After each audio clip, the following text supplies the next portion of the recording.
When you're looking at a religious story, it's important to remember the word story doesn't mean made up. Often the idea of a story is to look for a purpose behind a story. So if we take the Christian story, to think of 7 days as 7 revolutions of the earth, or 7 lots of 24 hours, is to miss the bigger point, which talks about the whole nature of creation and the purpose of creation.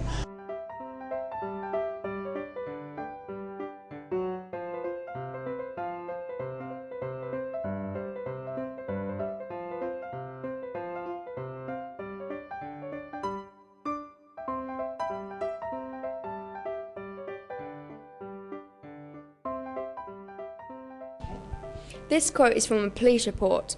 On the 26th of June 2010, a finger and palm print form in the name of Connie Mann was received into the Fingerprint Bureau. It's written in factual language and it's very formal. I walk your filthy streets and step past chicken bones, dog excrement, vomit, urine stains, cigarette ends, Stella cans, pizza boxes, all discarded by your selfish people. The poet uses emotive language to get across his point that he believes that the people of London are selfish.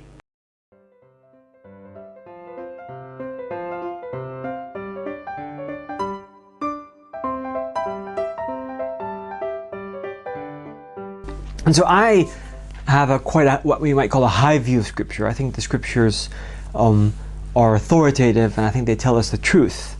But the real question is what kind of truth are they telling us? And so if you look at Genesis 1 and 2, one of the first things that you notice is that Genesis chapter 1 is one story about creation. Genesis chapter 2, which is backed right onto it, is a slightly different story. And so these kind of differences already suggest something really important, which is that this text is almost certainly not meant to be read in what we might call a journalistic fashion. And I compare that with, say, the Gospel of Luke, where the writer starts by saying, these are the things that he writes to his friend Theophilus and says, basically, these are the things that I saw. These are eyewitness accounts. So that's the first thing you notice, is that this, in its own structure, suggests very strongly that it wasn't meant to be a journalistic account.